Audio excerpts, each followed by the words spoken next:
В зале суда стояла гнетущая тишина. Все взгляды были прикованы к одному человеку, бывшему полицейскому, сидящему на скамье подсудимых. Его лицо было спокойным, но в глазах таился усталый, глубокий взгляд человека, прошедшего слишком многое. Его судили за убийство случайное, но все же отнявшее жизнь.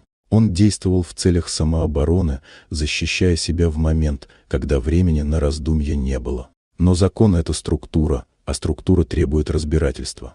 Судья, пожилой мужчина с серебристыми висками и морщинами, отражающими годы судебной службы, внимательно слушал каждое слово. Он видел перед собой не преступника, а человека, у которого в голосе звучала правда, не агрессия, не холодная жестокость, а боль и сожаление.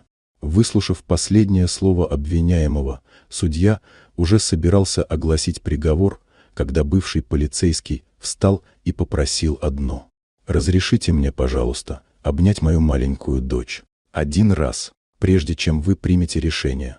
Из зала поднялся тихий всхлип.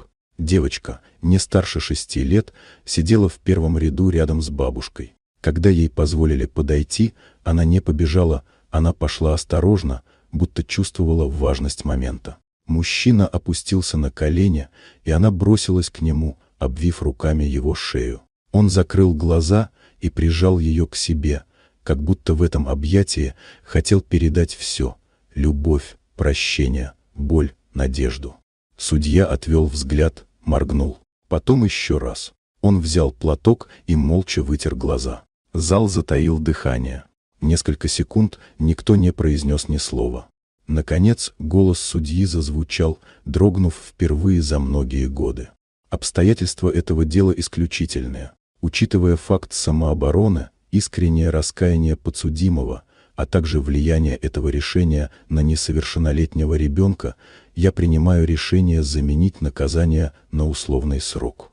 В зале снова повисла тишина, но теперь она была другой. Теплее, спокойнее. В тот день закон не просто вершил справедливость, он услышал сердце. Вот такая удивительная история. Дорогие друзья, если вам понравилось видео, поставьте лайк, а также подписывайтесь на канал, впереди еще много интересного.